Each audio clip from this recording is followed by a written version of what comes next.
నమస్కారం ఘంటారావానికి స్వాగతం. ముందుగా ప్రధానాంశాలు. ఈ పార్లమెంట్ సమావేశాల్లోనే చరిత్రాత్మక నిర్ణయాలు. భారత పురోగతిని ప్రపంచం కొనియాడుతుందన్న మోదీ.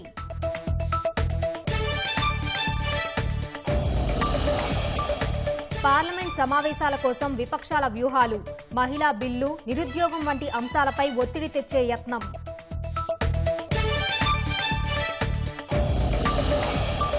ఖైరతాబాద్ లో గణనాథుడికి తొలి పూజలు.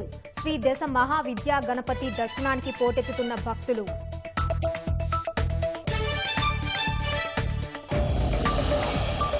రాష్ట్ర వ్యాప్తంగా ప్రతిష్టాపనకు సిద్ధమైన గణపతి మండపాలు. పత్రులు, ప్రసాదాలతో లంబోదరుడికి భక్తుల వేడుకోలు. గుజరాత్లో భారీ వర్షాలకు ఉప్పొంగుతున్న వరద. 10,000 మందిని సురక్షిత ప్రాంతాలకు తరలించిన అధికారులు.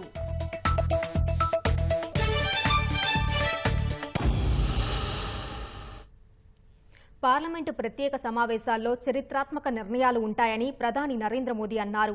పార్లమెంటు ప్రత్యేక సమావేశాల ప్రారంభానికి ముందు ప్రసంగించిన ప్రధాని 2047 నాటికి భారత్ను అభివృద్ధి చెందిన దేశంగా చూడటమే లక్ష్యంగా పనిచేయాలన్నారు.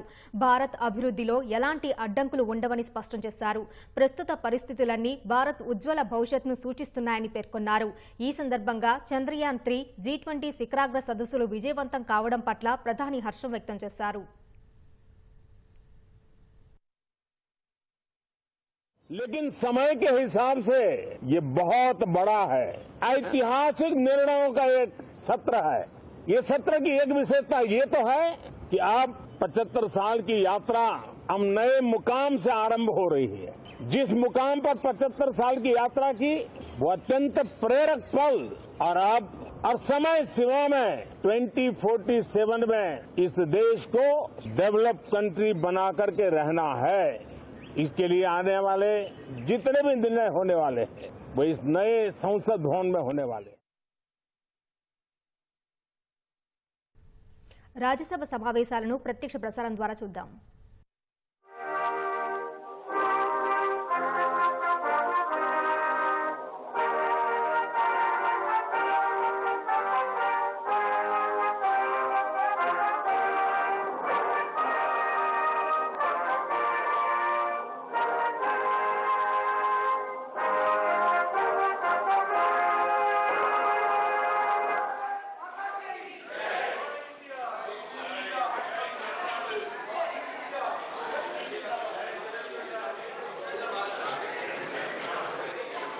Oath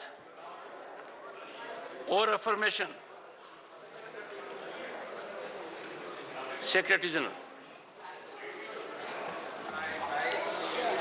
Uttar Pradesh doctor Dinesh Sharma.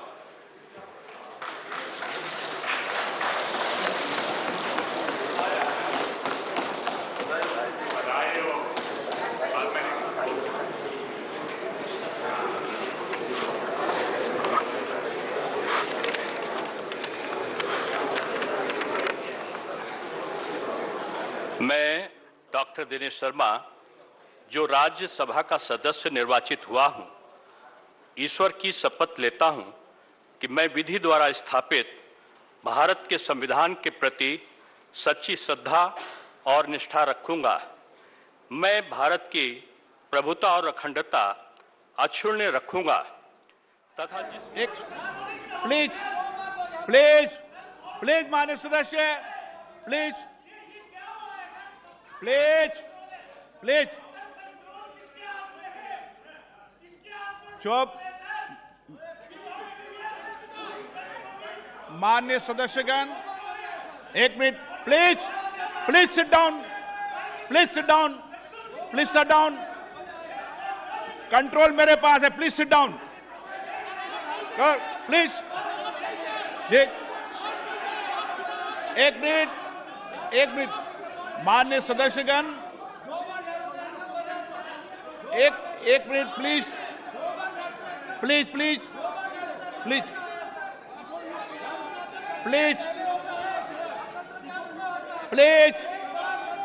माननीय सदस्य मैं एक विषय मैं बता रहा हूं आपको. एक मिनट बता रहा हूं मैं. माननीय सदस्यगण चलिए, माननीय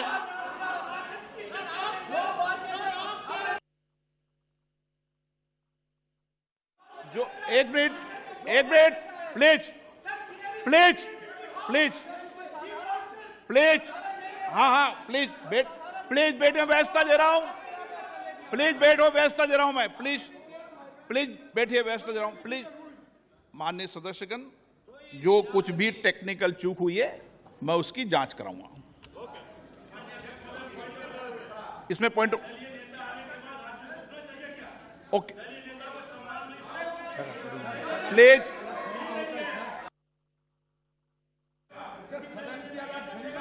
प्लीज, मैंने व्यवस्था दे दी है, इतनी बड़ी व्यवस्था दे दी है मैंने, चूक ना, जो टेक्निकल चूक हुई है उसको मैंने बता दिया ना, ये इलेक्ट्रॉनिक टेक्निक चूक है भाई, प्लीज ओके, प्लीज। अब क्या तरीका है? नो, माननीय सदस्य, मैंने सारी बात, एक मिनट, आप बैठिए, प्लीज बैठिए, प्लीज बैठिए। मैंने पूर्व में भी कह दिया है, सारे विषय को मेरे संज्ञान में आपने ला दिया है, कभी टेक्निकल चूक हो जाती है, मैं सारे विषय की जांच कराऊंगा।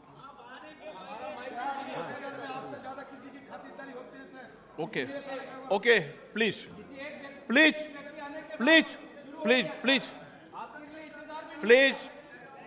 माननीय सदस्यगण, प्लीज बैठिए, माननीय, प्लीज एक मिनट बैठिए, ये व्यवस्था ठीक नहीं है, आप बैठिए, क्या बैठिए प्लीज, विषय आपको मौका देंगे, प्लीज, ऐसे क्या?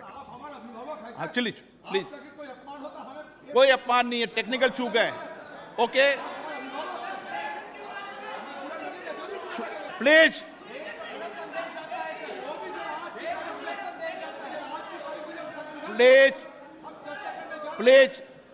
आप सदन के नेता ऐसे मत करिए, मैंने इतनी व्यवस्था दे दी,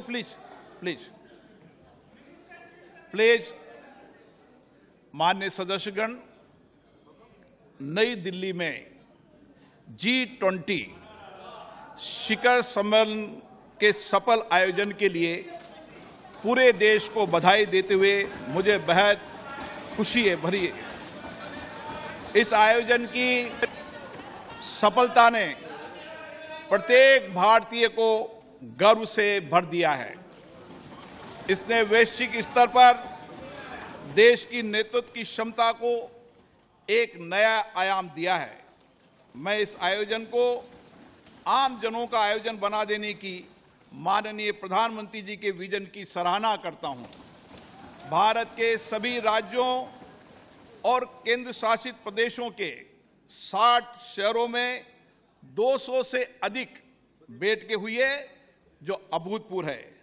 दुनिया भर से आए 42 प्रतिनिधि मंडलों के साथ G20 नई दिल्ली लीडर समिट अपने आकार, भव्यता और प्रभाव में अभूतपूर्व था।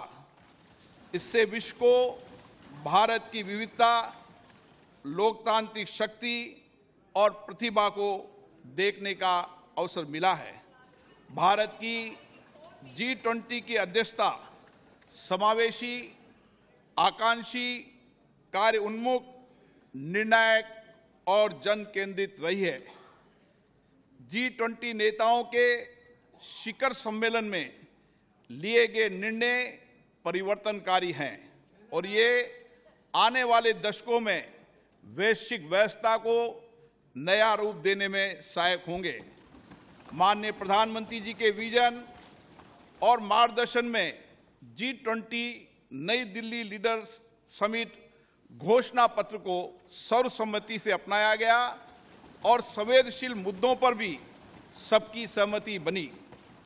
विश्व स्तर पर यह स्वीकार किया गया है कि भारत के नेतृत्व एवं सक्रिय प्रयासों के कारण वैश्विक उत्तर दक्षिण के बीच दूरी के पाटने और पूर्व पश्चिम ध्रुवीकरण को नियंत्रित करने में सफलता मिली है। ये विश्व में भारत के ऊंचे कद और बढ़ती प्रतिष्ठा तथा इस सरकार द्वारा पिछले 9 वर्षों में किए गए कार्यों को दर्शाता है। माननीय प्रधानमंत्री जी के नेतृत्व में भारत को जो वैश्विक सद्भावना प्राप्त हुए, ये उसी का प्रमाण है।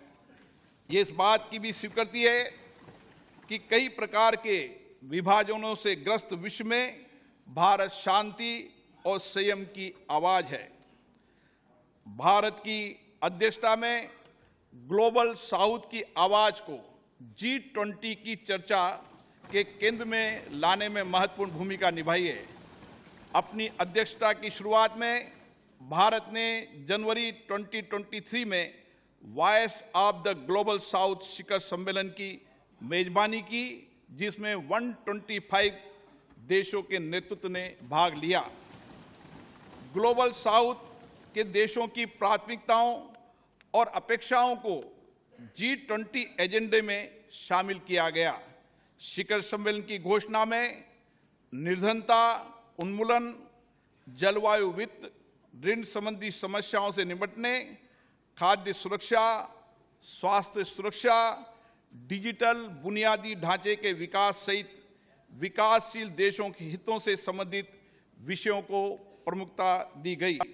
माननीय प्रधानमंत्री जी की पहल के कारण अफ्रीकी संघ को G20 के स्थायी सदस्य के रूप में स्वीकार करने का ऐतिहासिक निर्णय लिया गया। विश्व के शीर्ष नेतृत्व को राजघाट पर राष्ट्रपिता महात्मा गांधी को सम्मान देते देखना एक अद्भुत दृश्य था। उन सभी ने महात्मा गांधी द्वारा प्रतिपादित शांति और अहिंसा के सार्वभौमिक विचार और वर्तमान समय में इसकी प्रासंगिकता को स्वीकार किया गया। माननीय प्रधानमंत्री जी ने स्वयं अंतर्राष्ट्रीय संस्थानों में सुधार करने, उसमें समय के अनुसार बदलाव लाने का पुरजोर समर्थन किया।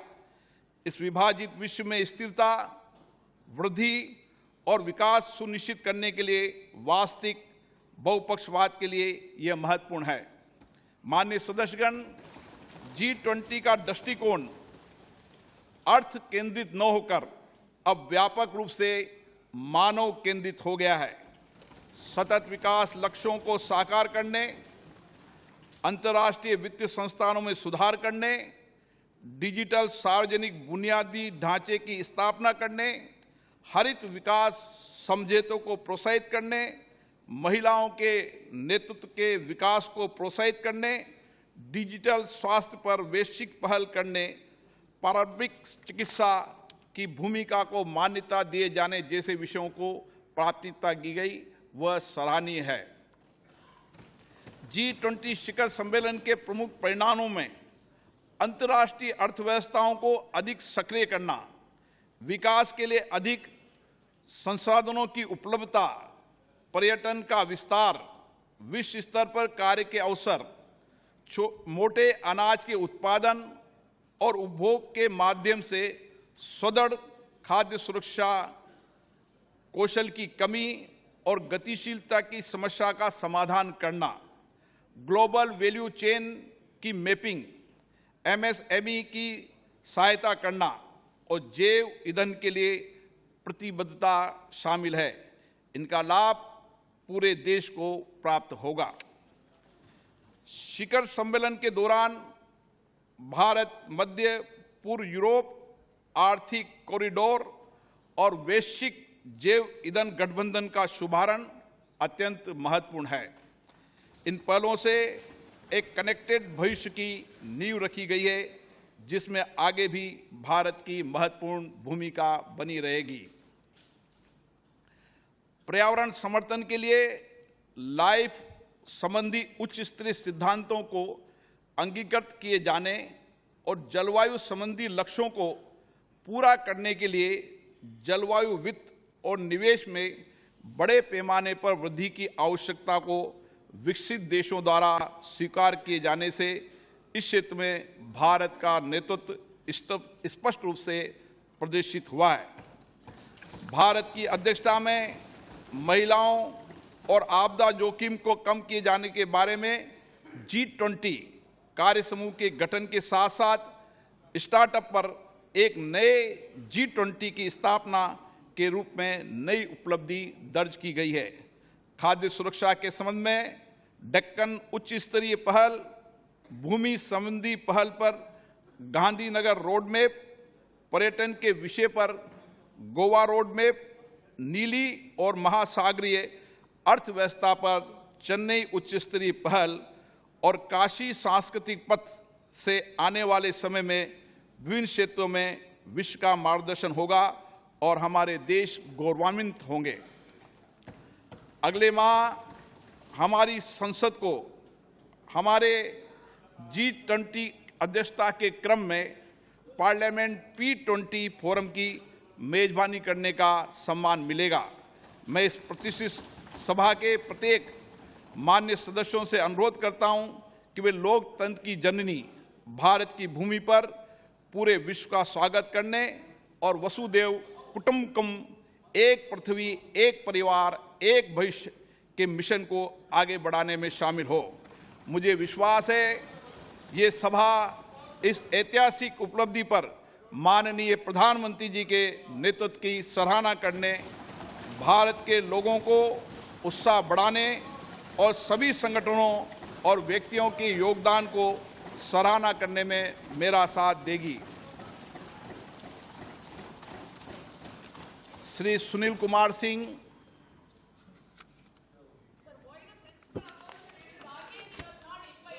माननीय अध्यक्ष महोदय, मैं विशेषाधिकार समिति का 6ठा प्रतिवेदन हिंदी और अंग्रेजी संस्करण सभा पटल पर रखता हूं।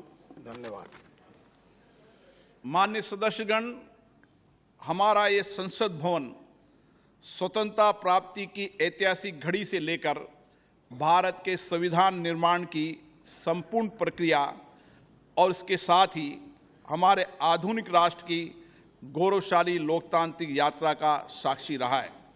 स्वतंत्र भारत की प्रथम लोकसभा के अध्यक्ष श्री गणेश वासुदेव मावलंकर जी ने 15 मई 1952 को अपना पदभार ग्रहण किया था।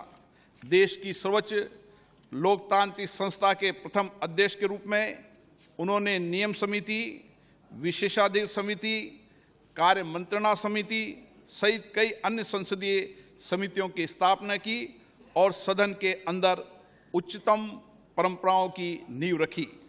इस सदन में अभी तक मेरे पूर्व 16 माननीय सदस्य अध्यक्ष सदन के आसन पर विराजमान हुए और उन सभी ने श्रेष्ठ परंपराएं स्थापित की है।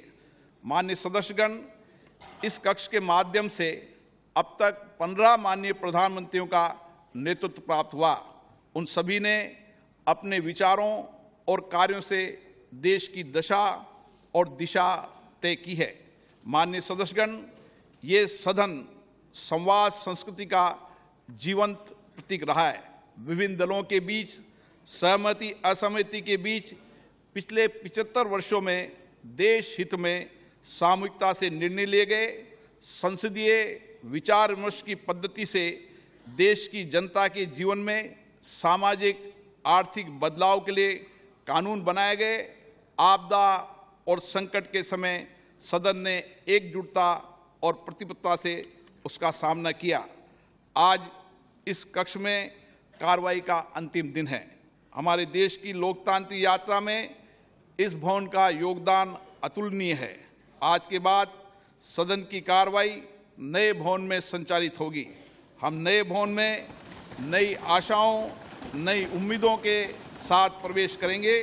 मुझे विश्वास है कि हमारी संसद के नए भवन में हमारा लोकतंत्र नई ऊंचाइयों को प्राप्त करेगा।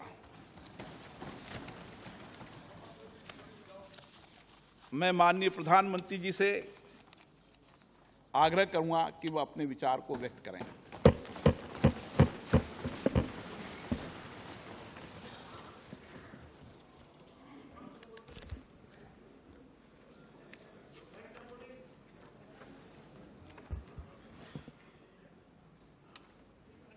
माननीय अध्यक्ष जी, देश की 75 वर्षों की संसदीय यात्रा, उसका एक बार पुनः स्मरण करने के लिए और नए सदन में जाने से पहले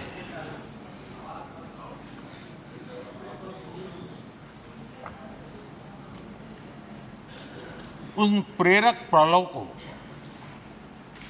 इतिहास की महत्वपूर्ण घड़ी को स्मरण करते हुए आगे बढ़ने का ये अवसर है। हम सब इस ऐतिहासिक भवन से विदा ले रहे हैं। आजादी के पहले ये सदन इंपीरियल लेजिस्लेटिव काउंसिल का स्थान हुआ करता था। आजादी के बाद ये संसद भवन के रूप में उसको पहचान मिली। ये सही है, इस इमारत के निर्माण करने का निर्णय विदेशी शासकों का था, लेकिन ये बात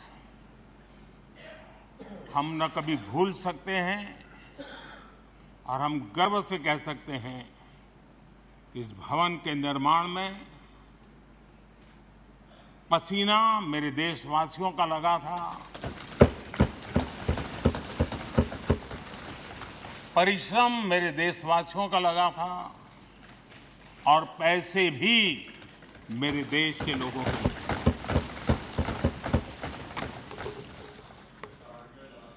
इस 75 वर्ष की हमारी यात्रा ने अनेक लोकतांत्रिक परंपराओं और प्रक्रियाओं का उत्तम से उत्तम सृजन किया है और इस सदन में रहे हुए सबने उसमें सक्रियता से योगदान भी दिया है और साक्षी भाव से उसको देखा भी है।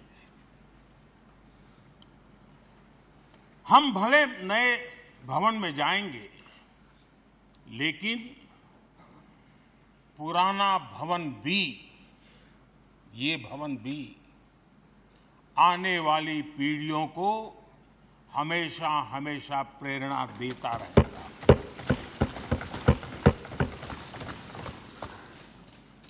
ये भारत के लोकतंत्र की स्वर्णिम यात्रा का एक महत्वपूर्ण अध्याय,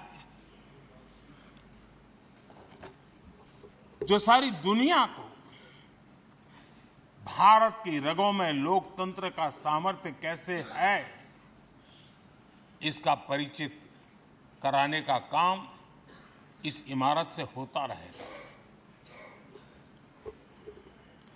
आदरणीय अध्यक्ष जी, अमृतकाल की प्रथम प्रभा का प्रकाश राष्ट्र में एक नया विश्वास, नया आत्मविश्वास, नया उमंग, नए सपने, नए संकल्प और राष्ट्र का नया सामर्थ्य उसे भर रहा है। चारों तरफ आज भारतवासियों की उपलब्धि की चर्चा हो रही है और गौरव के साथ हो रही है।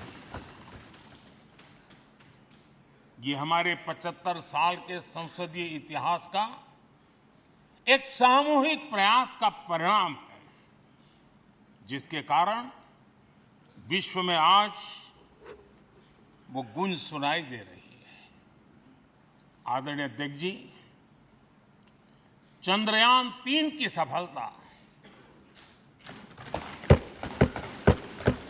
न सिर्फ पूरा भारत, पूरा देश अभिभूत है और इसमें भारत के सामर्थ्य का एक नया रूप जो आधुनिकता से जुड़ा है, जो विज्ञान से जुड़ा है, जो टेक्नोलॉजी से जुड़ा है, जो हमारे वैज्ञानिकों के सामर्थ्य से जुड़ा है, जो 140 करोड़ देशवासियों के संकल्प की शक्ति से जुड़ा हुआ है, वो देश और दुनिया पर एक नया प्रभाव पैदा करने वाला है। ये सदन और इस सदन के माध्यम से मैं फिर एक बार देश के वैज्ञानिकों और उनके साथियों को कोटि कोटि बधाइयां देता हूं, उनका अभिनंदन करता हूं।